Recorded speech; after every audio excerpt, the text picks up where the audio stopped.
আমার মনে হয় খুব তাড়াতাড়ি আমাদের এই ঘর ভেঙে পড়বে।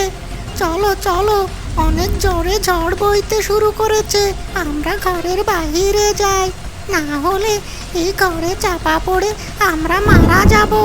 চলো বাচ্চা চলো, আমরা ঘর থেকে বেরিয়ে পড়ি। এরপর টুনি তার ছানাকে নিয়ে ঘর থেকে বেরিয়ে পড়ে। এর কিছু সময় পরে প্রচণ্ড ঝড়ে তাদের ঘরটা ভেঙে চুরে মাটিতে পড়ে যায়।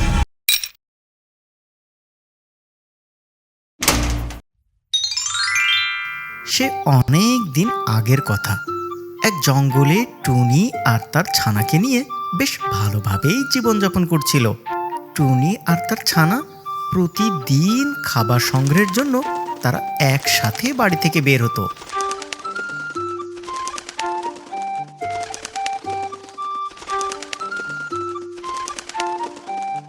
তখন বর্ষার মৌসুম এই চলে এসেছে। সেদিন টুনি আর তার ছানা খাবার সংগ্রহ করে বাড়ি ফিরছিল। ঠিক তখন তারা দেখতে পেল আকাশে অনেক মেঘ জমেছে। তখন টুনি তার ছানাকে বলে, আরে শোনা, চলো তাড়াতাড়ি বাড়ির দিকে চলো, ওই দেখো আকাশে মেঘ করেছে, না জানি কখন আবার ঝড় বৃষ্টি শুরু হয়ে যায়। চলো শোনা, আমরা তাড়াতাড়ি বাড়ির দিকে ফিরে যাই। এরপর তারা দ্রুত বাড়ির দিকে ফিরে আসে। এভাবে দিন শেষে রাত হয়, আর রাত আসতেই চারিদিকে বিদ্যুৎ চমকাতে থাকে এবং সাথে বৃষ্টি শুরু হয়ে যায়। এভাবে বেশ কিছুক্ষণ চলতে থাকে।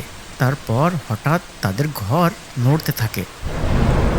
তখন টুনির ছানা টুনিকে বলে, মা ও মা, মা এই দেখো আমাদের ঘর কেমন দোল খাচ্ছে, চলো আমার খুব ভয় করছে, মা গো মা মা। না শোনা, ছানা আমার, তুমি ভয় পেও না, আমাদের এখনই ঘর থেকে বেরিয়ে পড়তে হবে মনে হয়। এই ঘর যেভাবে দোল খাচ্ছে আমার মনে হয় খুব তাড়াতাড়ি আমাদের এই ঘর ভেঙে পড়বে। চলো চলো, অনেক জোরে ঝড় বইতে শুরু করেছে, আমরা ঘরের বাইরে যাই, না হলে এই ঘরে চাপা পড়ে আমরা মারা যাব। চলো বাচ্চা চলো, আমরা ঘর থেকে বেরিয়ে পড়ি। এরপর টুনি তার ছানাকে নিয়ে ঘর থেকে বেরিয়ে পড়ে। এর কিছু সময় পরে প্রচণ্ড ঝড়ে তাদের ঘরটা ভেঙে চুরে মাটিতে পড়ে যায়। আর তখন টুনি আর তার ছানা পাশের একটা গাছের ডালে বসে সেটা দেখতে পায়। এরপর প্রচণ্ড বৃষ্টিতে ভিজে টুনির ছানা টুনিকে বলতে থাকে, মা মা, আমার খুব ভয় করছে, আর বৃষ্টিতে ভিজে আমার খুব শীত লাগছে, মা তুমি আমাকে কোথাও নিয়ে চলো, আমি এখানে আর থাকতে পারছি না মা, আমার খুব কষ্ট হচ্ছে, মা ও মা মা, আমার খুব ঠান্ডা লাগছে গো মা, চলো চলো। হ্যাঁ শোনো আমার, তুই একটু ধৈর্য ধর, তোর জন্য নিশ্চয় আমি একটা জায়গার ব্যবস্থা করব, তুই একটু সবুর কর আমার সোনা। এরপর টুনি তার ছানাকে নিয়ে জঙ্গলের ভিতরে একটু আশ্রয়ের জন্য জায়গা খুঁজতে থাকে। এভাবে খুঁজতে খুঁজতে তারা একটা বড় গাছের নিচে এসে বসে, যাতে করে বৃষ্টির হাত থেকে তার ছানাকে কিছুটা রক্ষা করা যায়। কিন্তু তখন এত প্রচণ্ড ঝড়ে আর সাথে বাতাস বইছিল যে তার ছানা তার মাকে আবারও বলতে থাকে, মা মা ও মা, আমি তো এখানে থাকতেই পারছি না, বাতাসে মনে হয় আমাকে উড়িয়ে নিয়ে চলে যাবে, ও মা তুমি আমাকে কোথাও নিয়ে চলো মা। এরপর টুনি তার ছানাকে নিয়ে তাদের জঙ্গলে টিয়ের বাড়ির সামনে যায়, আর গিয়েই সে টিয়ে পাখিকে ডাকতে লাগলো, ও টিয়া বোন, ও টিয়া বোন, তুমি কি বাসাতে আছো? একটু বাইরে এসো গো, আমাদের একটু আশ্রয় দেবে, আমার বাচ্চাটা বৃষ্টিতে ভিজে অনেক কষ্ট পাচ্ছে, একটু আশ্রয় দেও না গো। টুনির ডাক শুনে টিয়া ঘর থেকে বাইরে এসে দাঁড়ায়, আর এসে সে দেখতে পায় টুনি আর তার ছানা বৃষ্টিতে ভিজে ভিজে দাঁড়িয়ে আছে। আর এটা দেখে তখন সে তাদের বলে, আরে টুনি, তুমি তোমার ছানাকে নিয়ে এই ঝড় বৃষ্টির ভেতরে বাহিরে এসেছো কেন? তোমাদের কি কোনো বিপদ আপদ হয়েছে? কি হয়েছে? টিয়া বোন আমার, আমাদের ঘরটা প্রচণ্ড বৃষ্টিতে ভেঙে মাটিতে পড়ে গেছে। আমাদের থাকার কোনো জায়গা নেই। আমি আমার ছানাকে নিয়ে অনেক বড় বিপদে পড়েছি। আমাদের একটু আশ্রয় দেবে গো? আরে টুনি, আমার ঘরে তো পেঁচা ভাই এসেছে। আমার ঘরে তো এতটুকু জায়গা নেই যে তোমাদের আশ্রয় দেব। তুমি একটু অন্য জায়গায় দেখো, কারোর ঘরে জায়গা আছে কিনা। এরপর টুনি তার ছানাকে নিয়ে ওখান থেকে মন খারাপ করে নিরুপায় হয়ে আরেকটা বাড়িতে খুঁজতে থাকে। ঠিক সে সময় তারা তাদের জঙ্গলের পাশেই কাকের বাড়ির সামনে আসে, আর কাকের বাড়ির সামনে এসেই তাকে ডাকতে থাকে। কাক, ও কাক ভাই, একটু দরজা খোলো, একটু বাইরে এসো না গো। টুনির ডাক শুনে কাক ঘর থেকে বাইরে এসে আর এসেই দেখতে পায় টুনি আর তার ছানা বাইরে বৃষ্টিতে ভিজছে। তখন টুনি কাককে দেখে বলতে থাকে, ও কাক ভাই, ও কাক ভাই, আমার আর আমার ছানাকে একটু আজকের মতন আশ্রয় দেবে গো? আমার ছানাটা বৃষ্টিতে ভিজে অনেক কষ্ট পাচ্ছে। এই বৃষ্টি বন্ধ হলে আমরা এখান থেকে চলে যাব গো। আমাদের একটু আশ্রয় দাও না গো। বৃষ্টি থেমে গেলেই আমরা চলে যাব। টুনির মুখে কাক এই আশ্রয়ের কথা শুনে সে মনে মনে বলে, বৃষ্টি থামতে থামতে ৩-৪ দিন লেগে যাবে। তাহলে টুনি আর টুনির ছানাকে আমাকে ৫ দিন রাখতে হবে। ওদের জন্য সময় মতন খাবার জোগাড় করে দিতে হবে। এমনিতেই বৃষ্টির জন্য আমার কাছে সামান্য খাবার আছে। না না বাবা, ওদেরকে আমি বাড়িতে রাখতেই পারবো না। দেখি একটা এদিক ওদিক বুঝিয়ে দিই। টুনি, টুনি, আমি তোমাকে আশ্রয় দিতে পারতাম, কিন্তু আমার বাড়িতে এক আত্মীয় এসেছে। তাই আমার বাড়িতে একটু জায়গাও ফাঁকা নেই। তাই আমি তোমাকে আমার বাড়িতে থাকতে দিতে পারছি না। তুমি পাশের অন্য পাখিদের বাড়িতে গিয়ে দেখো কারোর বাড়িতে জায়গা আছে কি না। এই বলে কাক দরজা বন্ধ করে সে ঘরের ভিতরে চলে যায়। তখন টুনি মন খারাপ করে বলতে থাকে, হায় আল্লাহ, এ কি হলো? এখন আমি আমার ছানাকে নিয়ে কোথায় যাব? কে আমাকে একটু আশ্রয় দেবে? আমাকে তো কেউ সাহায্যই করলো না। আল্লাহ, তুমি আমাকে একটু সাহায্য করো। মা, ও মা, তুমি চুপ করে আছো কেন? কিছু বলছো না কেন? এতক্ষণ তো শুধু ঠান্ডা লাগছিল, এখন তো আমার অনেক ক্ষুধাও পেয়েছে। আমি তো আর মনে হয় চলতেই পারবো না। ক্ষুধার কারণে আমার পেট ব্যথা করছে মা। ও মা, আমার খুব ঠান্ডা লাগছে।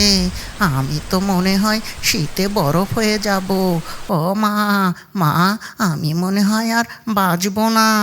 টুনি তার ছানার মুখে এসব কথা শুনে সে যে কি বলে তার ছানাকে সান্ত্বনা দেবে এটাই ভেবে পাচ্ছিল না। তখন সে তার ছানাকে বুকে জড়িয়ে ধরে কান্না করতে লাগলো। এর কিছু সময় পর কোথা থেকে যেন তাদের সামনে একটা পাকা আম এসে পড়ল। আর তখন টুনির ছানা ওই আমটার কাছে গিয়ে ওই আমটা খেয়ে নেয়। তারপর সে ছানা বলে, মা, মা, আমটা খেয়ে আমার পেটটা একেবারে ভরে গেছে। কি সুস্বাদু ছিল আমটা মা। রাত তো নেমে আসলো, এখন আমরা কোথায় যাব? কেউ তো আমাদের সাহায্য করলো না। মা, ও মা, আমার তো ভয় করছে মা। হয় রে ছানা, তুই ঠিকই বলেছিস। রাত তো নেমে আসলো, এখনই আমাদের একটা থাকার জায়গা খুঁজে বের করতে হবে। না হলে তো আমরা দুজনেই অনেক বিপদে পড়ে যাব রে। চল চল, একটু খুঁজে দেখি। এরপর টুনি তার ছানাকে নিয়ে আবার থাকার জায়গা খোঁজার জন্য উড়তে থাকে। এভাবে উড়তে উড়তে তারা এক জঙ্গল ছেড়ে অন্য জঙ্গলে চলে আসে। অন্য জঙ্গলে আসতেই তাদের সামনে একটা বড় কাঁঠাল দেখতে পায়। তখন তারা দুজনে ওই কাঁঠালের কাছে লেবে আসে, আর কাছে এসেই দেখতে পায় ওটা আসলে একটা কাঁঠাল না, ওটা ছিল একটা কাঁঠাল বাড়ি। আর আর এটা দেখেই টুনির ছানা টুনিকে বলে,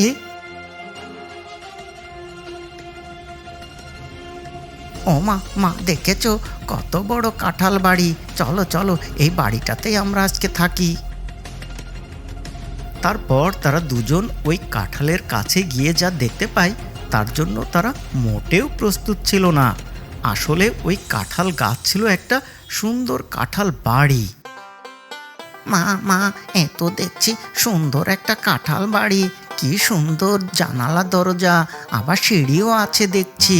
আমাদের জন্য ভালোই হলো, নাকি বলো মা? আমরা আজ থেকে এই কাঁঠাল বাড়িতেই থাকবো, আমাদের আর বৃষ্টিতে ভিজতে হবে না মা। চলো চলো এই বাড়ির ভিতরে আমরা এখনই ঢুকে পড়ি। এরপর টুনি তার ছানাকে নিয়ে ওই কাঁঠাল বাড়ির ভিতরে ঢুকে পড়ে, আর ভিতরে ঢুকে তারা কাউকে দেখতে পায় না। তখন তারা দুজনে ওই বাড়িতে থাকতে শুরু করে। এর কিছু সময় পর তারা ঘুমিয়ে পড়ে। এরপর রাত শেষে সকাল হয়, আর সকালবেলা ওই কাঁঠাল বাড়ির সামনে পেঁচা এসে দাঁড়িয়ে দেখতে পায় ওই কাঁঠাল বাড়ির ভিতর থেকে দরজা বন্ধ করা। আর এটা দেখেই সে বলতে থাকে, আরে আরে, কে রে? কার এত বড় সাহস আমার ঘরে ঢুকে ভেতর থেকে আবার বন্ধ করে রেখেছে? শিগগির আমার ঘর থেকে বেরিয়ে আয় বলছি। কে আছিস আমার ঘরে? এই, কে আছিস? পেঁচার কথা শুনে টুনি দ্রুত ঘরের বাইরে চলে আসে, আর তখন পেঁচা টুনিকে দেখে বলে, আরে আরে, তোর এত বড় সাহস! তুই আমার অনুমতি না নিয়েই তুই আমার ঘরে আশ্রয় নিয়েছিস। বের হ বলছি, বের হ আমার ঘর থেকে এখনই। না না, আমরা কোথায় যাব? আমাদের থাকার জায়গা নেই। আমরা যখন এখানে এসেছিলাম তখন তো এখানে কেউ ছিল না, তাই আমরা এই ঘরে থেকেছি। আমরা এই ঘর থেকে কোথাও যাচ্ছি না।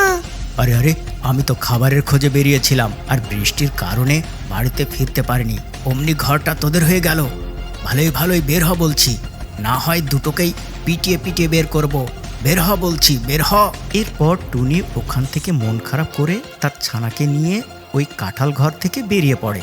যেহেতু এই জঙ্গলটা তাদের কাছে নতুন ছিল, তাই তারা কোনো উপায় না পেয়ে ওই কাঁঠাল বাড়ির পাশেই একটা বড় গাছের উপরে গিয়ে বসে, এবং তারা দুজন অনেক চিন্তায় পড়ে যায়। দুজন কেউ কারোর সাথে কথা বলে না। এভাবে বেশ কিছুক্ষণ চুপচাপ বসেছিল। কিছু সময় পর পেঁচা তার কাঁঠাল বাড়ি থেকে বাইরে বেরিয়ে পড়ে খাবার সংগ্রহের জন্য। আর বাড়ি থেকে বেরোতেই উপর থেকে একটা ডাল তার শরীরের উপরে পড়ে, আর অমনি সে মাটিতে পড়ে যায় এবং সাংঘাতিকভাবে আঘাত পায়। আর তখন সে ওই ডালের নিচেই চাপা পড়ে বলতে থাকে, আরে বাঁচাও বাঁচাও, কেউ আমাকে সাহায্য করো, হে কে আছো? বাঁচাও, দয়া করো, আমি তো মরেই গেলাম, এই গাছের চাপায় তো আমি শেষ হয়ে গেলাম, তাড়াতাড়ি আমাকে এখান থেকে উদ্ধার করো, আমি মরে যাচ্ছি, বাঁচাও বাঁচাও। পেঁচার ওই আর্তনাদ শুনে পাশের গাছেই থাকা টুনি আর তার ছানা দ্রুত ওই পেঁচার কাছে লেবে আসে, আর তারা দুজনে অনেক কষ্টে ওই গাছের নিচ থেকে পেঁচাকে উদ্ধার করে। তখন পেঁচা এত সাংঘাতিকভাবে ব্যথা পেয়েছিল যে সে কোনোভাবেই উঠতে পারছিল না। তখন টুনি আর তার ছানা পেঁচাকে ঘরে নিয়ে যায় এবং সেবা যত্ন করে সুস্থ করে তোলে। আর এসব দেখে পেঁচা তার কর্মকাণ্ডের জন্য লজ্জিত হয়। পেঁচা তখন টুনি আর তার ছানার কাছে ক্ষমা চায়, আর পেঁচা তার ভুল বুঝতে পেরে টুনি আর তার ছানাকে তার কাঁঠাল বাড়িতে থাকার জন্য আশ্রয় দেয়। আর তারা আশ্রয় পেয়ে টুনি আর তার ছানা অনেক খুশি হয়। এরপর থেকে টুনি, পেঁচা আর তার ছানা তিনজন মিলেমিশে খুব আনন্দেই পরবর্তী দিনগুলো কাটাতে থাকে।